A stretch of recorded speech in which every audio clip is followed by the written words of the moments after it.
La Suisse, pays du chocolat. Et pourtant, vous aurez beau chercher, aucune trace de plantation de cacaoyer à Vevey, Bâle ou Neuchâtel. Le chocolat, une douceur coloniale au passé amer, on en discute dans Mon œil.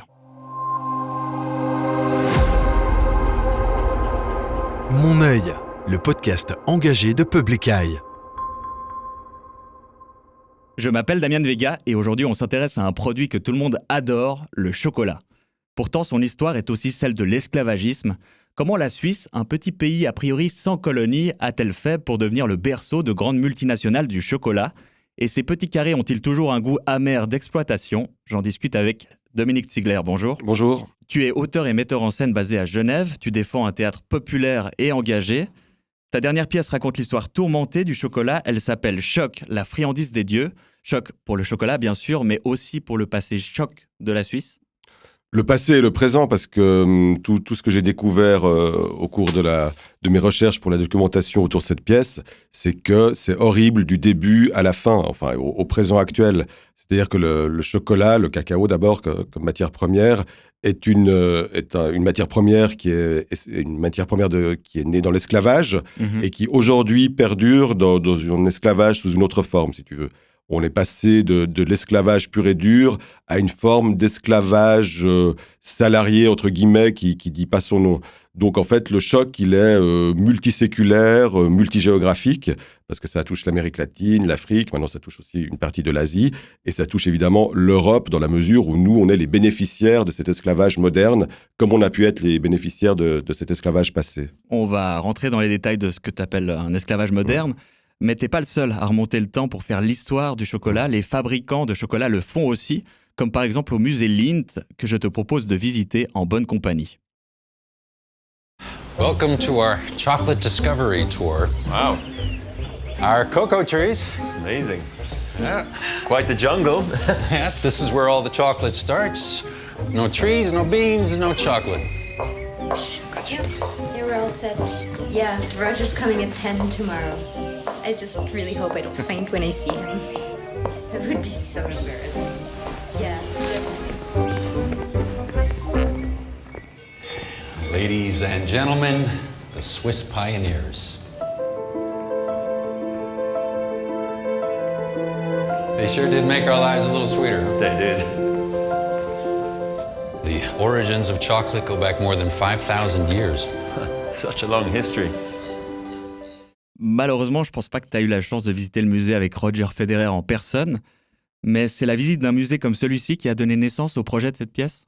Voilà, à l'origine, c'est une commande d'écriture du théâtre-orchestre Bienne-Soler, qui, comme son nom l'indique, est un théâtre bicéphale entre Bienne et Soler. C'est les deux théâtres principaux des villes de Bienne et Soler. Et la directrice, qui s'appelle Katharina Rupp, est allée visiter justement ce musée. Et elle en est ressortie totalement choquée, encore une fois, horrifiée, par les lacunes que ce musée propose, enfin qui émanent de ces expositions diverses. Donc du coup, moi, je suis aussi allé le voir. Et sur la fresque qu'on vient de voir, il y a tout un parcours supposé du cacao, mais bizarrement, il n'y a aucune trace d'esclaves. Ce qui est quand même un problème majeur, puisque comme je l'ai dit en introduction, c'est d'abord un produit esclavagiste. L'histoire du cacao et l'histoire de l'esclavage sont intimement liées. Donc pour toi, cette histoire, elle est négationniste ? C'est du négationnisme pur et dur.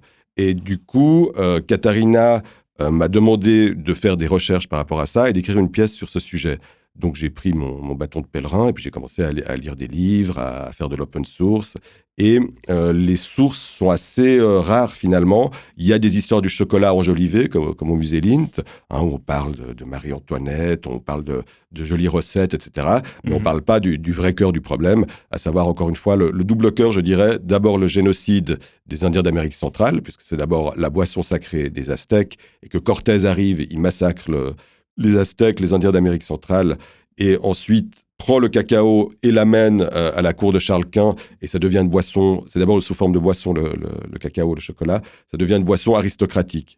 Et ensuite, une fois que les Indiens sont décimés, on augmente le commerce transatlantique et on fait venir des esclaves en masse depuis l'Afrique, et les esclaves vont cultiver le cacao. Donc on est vraiment au cœur de deux drames qui ont façonné l'histoire humaine et dont les peuples concernés payent encore les conséquences aujourd'hui. Donc quand on a un musée comme ça qui fait simplement l'impasse sur ces sujets, On est dans du négationnisme, et c'est un négationnisme, je dirais, qui touche jusqu'à la psyché profonde de la Suisse en général, de l'État suisse, des Suisses. C'est notre emblème national, c'est notre produit national avec le fromage qui, lui, par contre, est plus légitime. Mais il n'y a pas, comme tu l'as dit en introduction, pas un cacaoyer qui pousse sur le sol suisse. La matière première est faite dans des conditions désastreuses, et Publica y a fait des très bons rapports là-dessus. J'invite vraiment les gens à aller voir la petite brochure très simple, La face obscure du chocolat, où on comprend exactement la manière dont le chocolat est produit et la manière dont des grandes multinationales, essentiellement basées en Suisse, l'accaparent pour en faire une espèce d'appropriation culturelle, on va appeler ça comme ça, mais surtout une appropriation économique, en disant, en récoltant les bénéfices de cette exploitation, et puis en mettant une espèce de stempel, de tampon de produit national, ce qu'il n'est pas.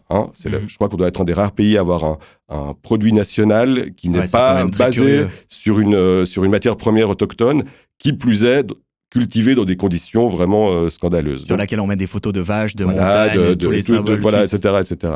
Donc c'est une arnaque qui fonctionne bien, et la pièce, elle est faite pour un peu éclairer le public sur ces questions, et c'est aussi un geste évidemment de solidarité avec nos sœurs et frères africains. Pour avoir un petit aperçu de ce à quoi ressemble ta pièce, je te propose de regarder un petit extrait. C'est bon, là, on a compris. Nous, ce qu'on veut, c'est apprendre des trucs sur le chocolat, pas sur l'esclavage. Tu n'as pas encore compris que c'est la même chose? Bon. Karl Marx a dit « Le capital vient au monde dégoulinant de sang et de saleté par tous ses pores. » Ouais, Marx. Marx, c'est sa repère. Bon, c'est quand qu'on arrive en Suisse. Parce que là, on n'a pas toute la nuit. Tout ce qu'on veut, c'est des pionniers du chocolat suisse, des histoires positives qui se passent en Suisse. Bon, ça résume assez bien ce dont on vient de parler, mais moi, cette phrase, elle m'a beaucoup interpellé au début du spectacle. Nous, on veut apprendre des choses sur le chocolat, pas l'esclavage. T'as pas compris que c'était la même chose? C'est la même chose? C'est exactement la même chose.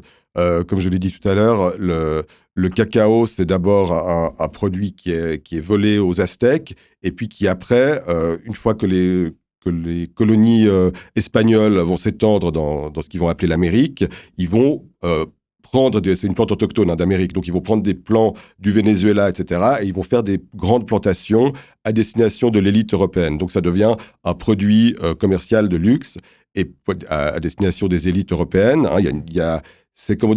C'est une manière pour Charles Quint, puis ensuite pour Louis XIII et pour toutes les cours de montrer leur supériorité sur les autres cours. C'est vraiment quelque chose de très prestigieux. C'est le caviar de l'époque. Mais c'est un produit noble qui n'est pas encore populaire. Voilà, c'est ça. Il y a beaucoup d'histoire dans l'histoire, parce que finalement, c'est devenu un produit de consommation de masse, mais très récemment. Et donc, une fois que les Indiens sont décimés, on fait venir massivement des Noirs, du Ghana, d'Angola, etc., etc. Donc, du coup, il faut lire beaucoup l'histoire de l'esclavage pour faire des recoupements. Mais oui, pour répondre à ta question, c'est évidemment la même histoire. Et c'est ça qui m'a intéressé, c'est qu'en suivant le cacao, j'ai suivi l'histoire de l'esclavage, et c'est aussi l'histoire de la création du racisme. Parce que moi, je suis comme Socrate, je sais que je ne sais rien. C'est-à-dire que j'avais évidemment des notions, je savais qu'il y avait quelque chose qui n'était pas net, mais je n'imaginais pas à quel point ça englobait toute une série de thématiques vitales, je dirais, importantes pour tout ce qu'on vit ensemble, pour l'histoire humaine. Et j'ai toujours cru que l'esclavagisme était né du racisme, c'est-à-dire qu'on avait nié aux Noirs, par essence raciste, blanche, leur humanité, et on les avait mis en esclavage, et c'est l'inverse. C'est l'esclavage comme nécessité économique qui a nécessité de créer le racisme. C'est-à-dire, à un moment, on a une scène dont je suis assez content d'ailleurs, où à l'époque, on avait des peuples, les Batsangui, les Ashanti, etc. Il y avait une diversité de peuples qui était aussi reconnue par les Européens.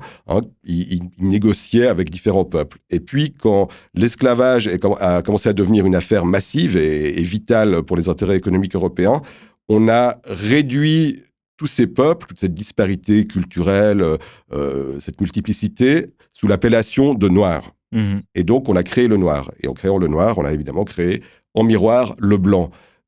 Donc on est quelque part le monde moderne est toujours l'enfant de l'esclavage. Et en suivant cette matière première, le cacao, on suit cette histoire qui nous façonne encore aujourd'hui. Et toutes les polémiques qu'il y a autour de la statue de Purie à Neuchâtel, autour des réparations pour les esclaves, les gens qui disent « ouais, mais c'est exagéré, c'est fini ». Non, on est vraiment dans la droite ligne de tout ça. Donc c'était important que cette pièce, elle fasse tout le parcours depuis l'origine jusqu'à aujourd'hui. Pour faire le lien, parce que ça recouvre vraiment plusieurs siècles. Et ce que j'ai trouvé assez étonnant, moi, c'est qu'en fait, le cacao, c'est pas un produit originaire d'Afrique de l'Ouest à la base. Il a été imposé. Voilà, ça c'est un autre scoop. C'est qu'au moment où l'esclavage commençait à péricliter, surtout grâce aux révoltes des personnes concernées, parce que là aussi, il y a encore un négationnisme, une réécriture de l'histoire. On nous apprend toujours que l'abolition de l'esclavage est le fait d'esprits éclairés, blancs, de gens des Lumières, etc. Alors que c'est essentiellement les révoltes à Haïti, les révoltes au Suriname. Qui sont dépeintes dans ta pièce. Alors ça, c'est un grand problème que j'ai eu, c'est que je n'ai pas pu tout dépeindre. Donc c'est une pièce à la fois édifiante, mais à la fois frustrante pour moi, parce que si j'avais dû écrire la vraie pièce, elle aurait duré 10 heures. D'ailleurs, petite parenthèse, dans les répressions au Suriname ou à Curaçao, où c'est des Suisses, des militaires suisses, qui ont réprimé extrêmement violemment les esclaves. Donc l'implication suisse, elle n'a pas toujours été qu'économique, elle a aussi été militaire. J'ai dû virer plein d'épisodes. Il y en avait une aussi avec un corps expéditionnaire dirigé par un Appenzellois à Haïti qui se fait laminer puis qui revient. Voilà, donc l'implication de la Suisse est forte et j'ai oublié ta question. Ah, moi aussi je l'ai oublié, c'est pas grave, on passe à la suite. Mais reviens en arrière parce que j'avais quelque chose à développer. C'était quoi ? C'était... le cacao comme oui, voilà, produit africain. Exactement. Et puis, donc, une fois que l'esclavage est aboli, entre guillemets, je vais faire encore une petite digression, puis tu me rappelleras, j'ai vu le film Amistad de Spielberg, qui est très bien sur la représentation de la violence esclavagiste, mais où on voit des gentils Anglais qui font la chasse aux chasseurs d'esclaves et qui deviennent des abolitionnistes, le cœur sur la main, alors que c'était quand même les champions de l'esclavage. Donc, il y a des relectures, il y a un travail d'histoire vraiment à faire et à refaire. Et pour ça, il y a des lectures très précieuses comme celle de Aline Helg, Les routes de l'esclavage. Il y a le livre de Hans Fessler qui est vital, une Suisse esclavagiste. Le livre de Bouddha Eternad, de Yannick Schaufelbuhl et Thomas David, La Suisse et l'esclavage des Noirs. Enfin, il y a une série de livres pointus, pas très grand public, que j'invite à lire. Bon, maintenant, on mettra les références voilà, en description maintenant, de cette vidéo. j'arrive à la suite de l'histoire. Une fois que l'esclavage périclite, il faut quand même continuer à produire du cacao. Donc, les Blancs, les Européens, quelle est leur idée géniale ? Comme on ne peut plus importer d'esclaves en Amérique, eh bien, on va simplement exporter le cacao et le faire cultiver aux nouveaux esclaves, on va appeler ça différemment, aux personnes colonisées d'Afrique de l'Ouest essentiellement. On va implanter le cacao là-bas et obliger les gens à le cultiver. Et c'est ce qui s'est passé d'abord à Sao Tomé via la colonie portugaise, et puis surtout, c'est ce qu'on montre dans la pièce, en Afrique de l'Ouest et en particulier en Côte d'Ivoire, les colons français, avec leur nouvelle doxa comment dire, qu'est-ce qu'il disait Jules Ferry déjà ? Instruire les peuples inférieurs, l'idée civilisatrice du colon français qui vient aider le pauvre africain alors qu'il a une culture multiséculaire certainement supérieure à la sienne. On voit des troufions arriver et obliger, à la fin du 19e siècle, des Ivoiriens, des villageois à cultiver le cacao. Et ça, c'est la vérité absolue. Et c'est pour ça qu'aujourd'hui, 70% du cacao cultivé se fait en Afrique de l'Ouest. Voilà, essentiellement 40% en Côte d'Ivoire et une autre grande partie au Ghana, mais aussi au Cameroun. Voilà, et là aussi, j'ai dû faire le choix de la Côte d'Ivoire parce que c'est un pays emblématique. Ça me permettait aussi d'arriver sur le phénomène du post-colonialisme qu'on a appelé la France-Afrique, mais on a aussi un petit passage sur le Ghana, parce que c'est un pays important, où on avait aussi l'implication des Suisses, notamment via une forme de soft power, qui était le pouvoir religieux. Et on a une scène avec ce qu'on appelle la Basler Mission, la mission de Bâle, qui allait évangéliser dans les forêts les Africains,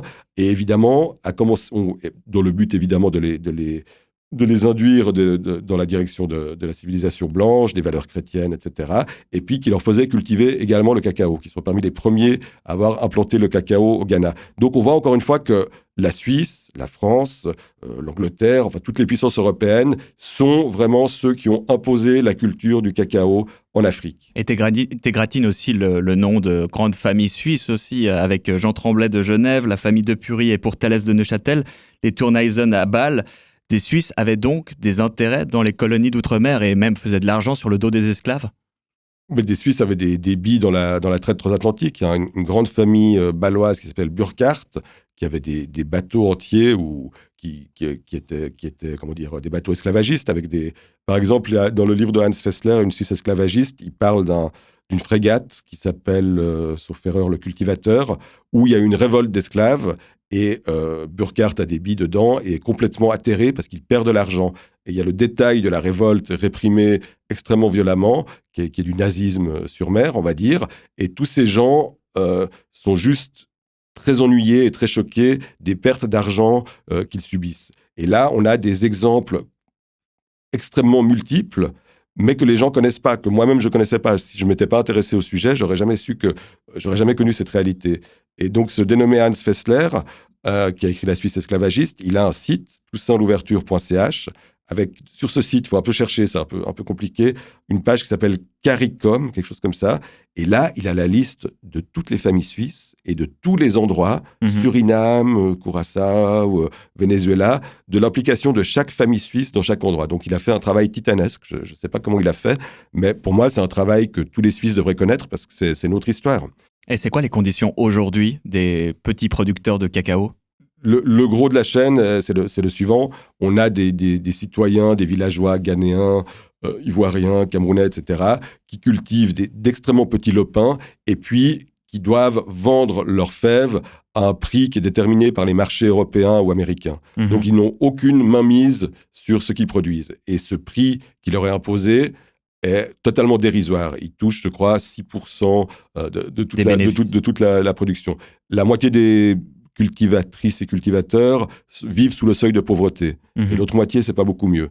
Voilà. Et à côté de ça, il y a des gens qui font du chocolat éthique. C'est des tout petites structures. Mais là, à la sortie du spectacle, à Soleure, justement, on a une boîte qui travaille directement avec les Ghanéens, qui produisent le chocolat au Ghana, et ainsi de suite. Moi, je connais un type à Genève qui est un Péruvien, qui travaille avec les Indiens du Pérou, donc c'est intéressant, c'est le retour aux sources. Et vous en proposez entre la première et la deuxième partie du spectacle. Voilà, on en propose à l'entracte, mais il faut aussi se méfier de tous les labels bio dans les supermarchés, etc., parce qu'il y a aussi une arnaque là-dessus. On va dire, pour être très primaire et succinct, plus c'est gros, plus c'est industriel, plus il y a de fortes chances que le cultivateur soit lésé et que ce soit le fruit de l'exploitation. Il faut vraiment beaucoup se renseigner, mais c'est valable malheureusement pour d'autres matières premières. Mais c'est possible d'acheter du chocolat éthique. C'est possible d'acheter du chocolat éthique, mais il faut faire une petite démarche, il faut chercher. Il ne faut pas se contenter du label Fairtrade Bio qu'on nous propose à la Migros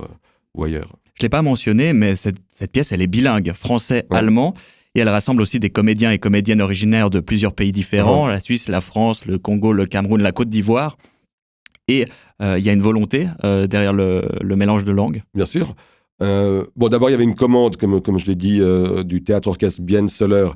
Et Bienne, comme vous le savez, c'est une ville bilingue. Donc, il y avait une volonté aussi à l'intérieur de la Suisse simplement de casser un peu le Röstigraben qui existe vraiment en matière de théâtre. C'est deux mondes qui sont très, très, très étanches. Et ça, c'est dommage. Donc, nous, on essaye. Moi, j'ai eu 2 pièces déjà qui ont été montées en Suisse allemande, au théâtre-orchestre Bienne-Soleure. Et puis là, c'est la première fois que j'ai une commande comme metteur en scène.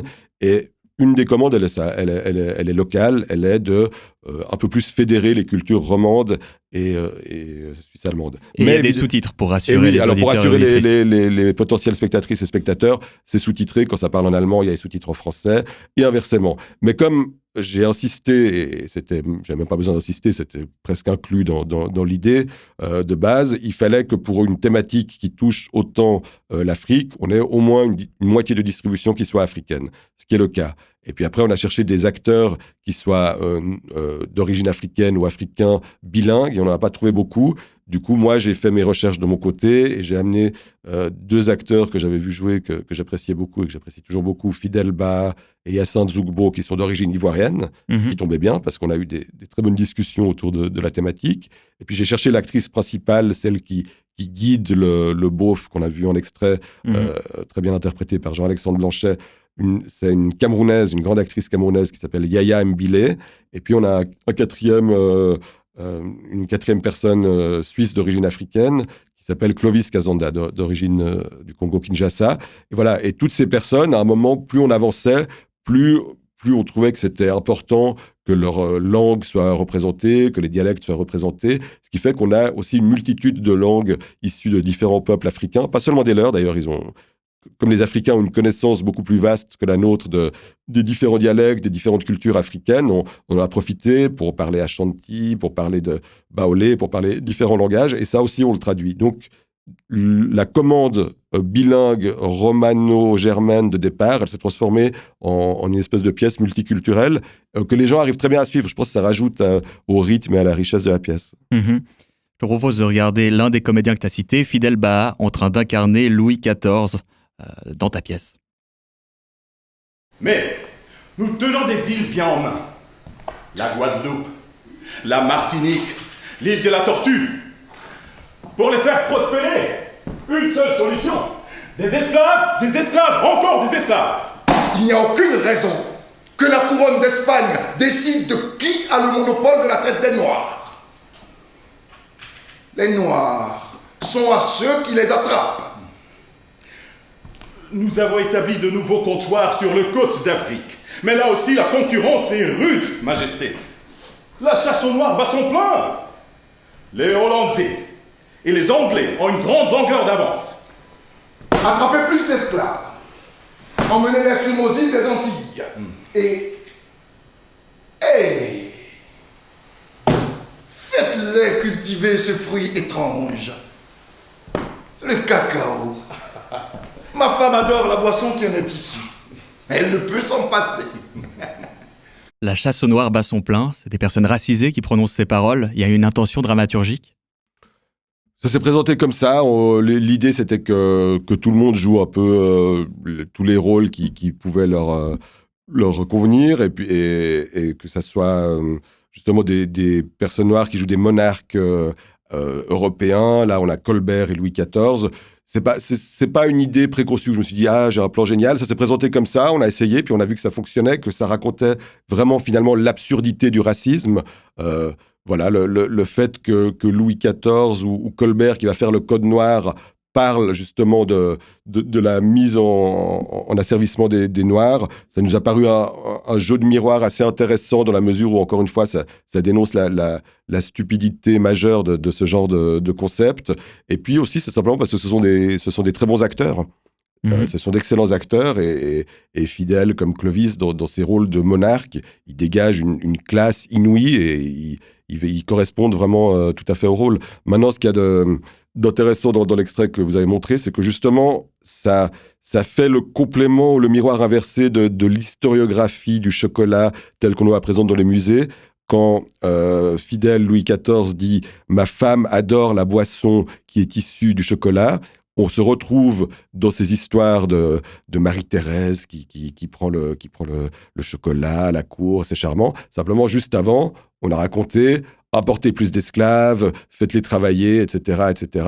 Et puis on raconte aussi la concurrence, parce que c'est ça qui est intéressant dans la pièce et dans cette histoire, c'est qu'on est déjà dans la mondialisation avant l'heure. On est déjà dans la concurrence entre les Hollandais, les Anglais, dans la course au marché, etc. Finalement, s'il y a une morale qu'on doit tirer de tout ça, c'est que rien n'a changé. Rien n'a changé, comparé à aujourd'hui où 40% du chocolat mondial est vendu par une poignée d'entreprises, Nestlé, Mondelez, Kraft, Mars, Ferrero, Hershey et Lindt, et 2/3 du cacao est négocié par des grandes sociétés de trading, Barry Callebaut, Cargill et Olam International.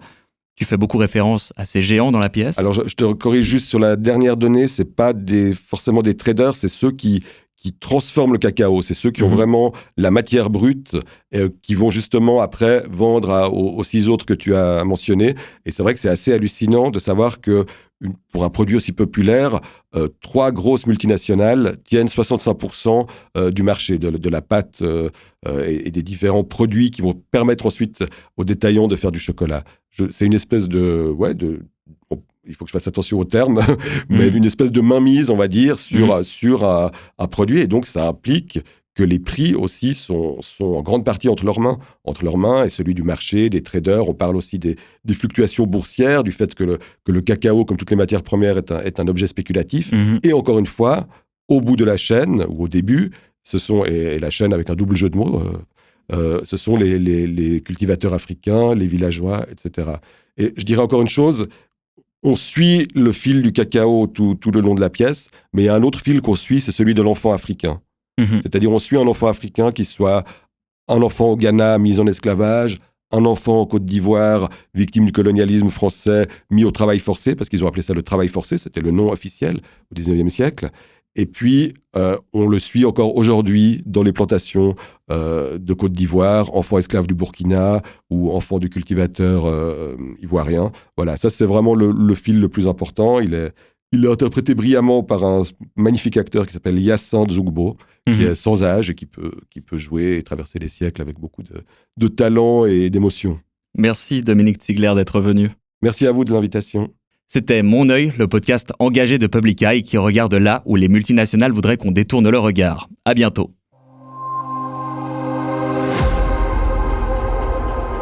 Mon œil, le podcast engagé de Public Eye.